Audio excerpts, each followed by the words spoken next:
Donc ici, on va voir la méthode pour ajouter ou soustraire des expressions rationnelles. Alors, avant de travailler avec des expressions rationnelles, on va rappeler la règle d'addition de fractions avec des nombres réels. Donc, par exemple, si on veut ajouter 2/7 avec 3/4, c'est-à-dire si je veux ajouter A sur B avec C sur D.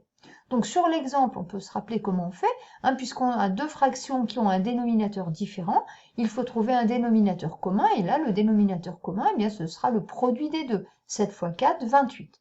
Donc, on va mettre nos deux fractions avec le dénominateur 28. Et dans le cas général, on va mettre les deux fractions avec le dénominateur B fois D, le produit des deux. Une fois qu'on a trouvé notre dénominateur commun, on va regarder par quoi multiplier chacun des numérateurs.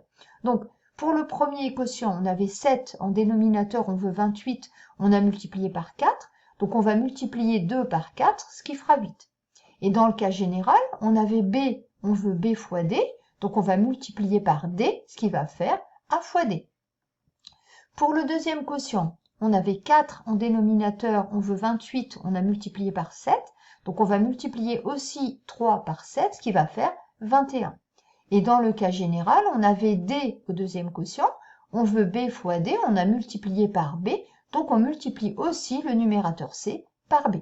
Et donc maintenant que nos deux quotients ont le même dénominateur, on peut l'écrire avec une seule barre de fraction et ajouter 8 plus 21, 29. Et donc dans le cas général, puisqu'on a nos deux quotients avec le même dénominateur, on peut mettre une seule fraction, donc A fois D plus B fois C, le tout sur B fois D. Donc voilà comment ça se passe pour des additions de fractions avec des nombres réels. Donc maintenant, on va regarder si on n'a pas des nombres réels, mais des expressions rationnelles, c'est-à-dire des expressions avec une variable x. Alors, on va en fait finalement tout simplement prolonger la règle d'addition de fractions avec des nombres, eh bien à ce cas-là. Alors, pour bien distinguer le fait que là je suis avec des expressions littérales, donc les lettres, j'ai gardé les mêmes et je les ai mis en majuscules. Donc ça veut dire ici que grand A par exemple c'est 7, B c'est 2x plus 3, C c'est x et D c'est x moins 1. Mais le principe va rester le même. On ajoute ces deux quotients en les mettant au même dénominateur et le dénominateur commun va être le produit des deux, B fois D. Donc comme tout à l'heure, je prépare mes deux quotients avec le même dénominateur. Ensuite, je regarde, j'avais B, je veux B fois D, donc je vais multiplier aussi le numérateur par D, donc je vais obtenir A fois D. Pour le deuxième quotient, j'avais D, je veux B fois D, donc j'ai multiplié par B, donc je vais obtenir B fois C. Alors attention quand même ici, vous voyez, une autre différence, mis à part le fait que j'ai mis des majuscules à la place des minuscules, j'ai aussi mis des parenthèses. Parce qu'il faut bien avoir en tête que A, B, C, D sont susceptibles de contenir des calculs à l'intérieur, comme dans l'exemple que vous apercevez ici. Donc il faudra bien qu'en fait vos produits, mettre les parenthèses et après on distribuera. On le verra dans un exemple à la fin de la vidéo. Donc une fois que nos deux quotients ont le même dénominateur, eh bien on peut mettre une seule barre de fraction, donc A fois D plus B fois C, le tout sur B fois D. Donc là encore, vous voyez, A fois D, c'est comme un produit en croix, plus B fois C. Donc on va maintenant appliquer cette règle, bien justement, pour écrire l'exemple qui est ici, avec le point d'interrogation, avec une seule barre de fraction, donc avec un seul quotient. Alors, donc je reprends l'expression, 7 sur 2x plus 3 plus x sur x moins 1. Donc, comme x est une variable, on va supposer évidemment que x ne prend pas de valeur interdite, c'est-à-dire que les deux dénominateurs sont différents de 0.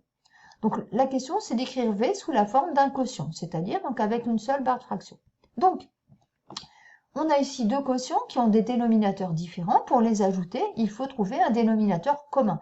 Et comme on l'a dit précédemment, le dénominateur commun va être le produit des deux, c'est-à-dire en fait que chaque quotient va être écrit finalement avec comme dénominateur 2x plus 3 facteur de x moins 1. Donc maintenant que vous avez le début, ce que je vous propose c'est de faire une pause sur la vidéo, d'essayer de continuer tout seul et puis de revenir voir la correction. Donc on a notre dénominateur commun, on fait comme tout à l'heure. Le premier quotient, il avait 2x plus 3 comme dénominateur et on va donc le multiplier par x moins 1. Donc on multiplie aussi au numérateur par x moins 1. Le deuxième quotient avait x moins 1 comme dénominateur, donc il va falloir multiplier au numérateur par 2x plus 3. Donc finalement, on obtient 7 facteur d'x moins 1 plus x facteur de 2x plus 3, toujours nos fameux produits en croix. Maintenant que nos deux quotients ont le même dénominateur, eh bien, on peut mettre une seule barre de fraction. Donc, vous voyez que là, pour l'instant, je n'ai pas développé du tout. J'écris et je vous conseille vraiment de procéder dans cet ordre-là.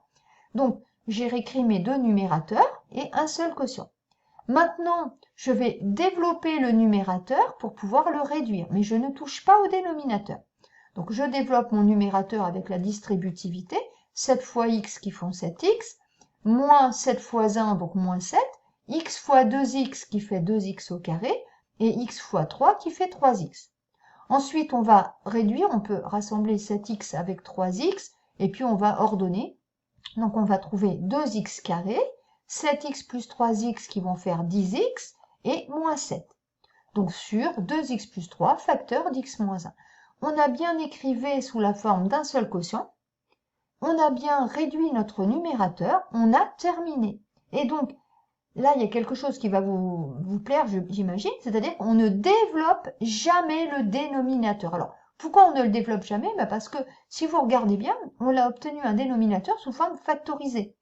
Et la factorisation, c'est jamais quelque chose de facile à faire. Donc, quand on a la chance d'obtenir comme ça, de manière simple, sans l'avoir vraiment cherché, une expression sous la forme factorisée, surtout, on ne la casse pas.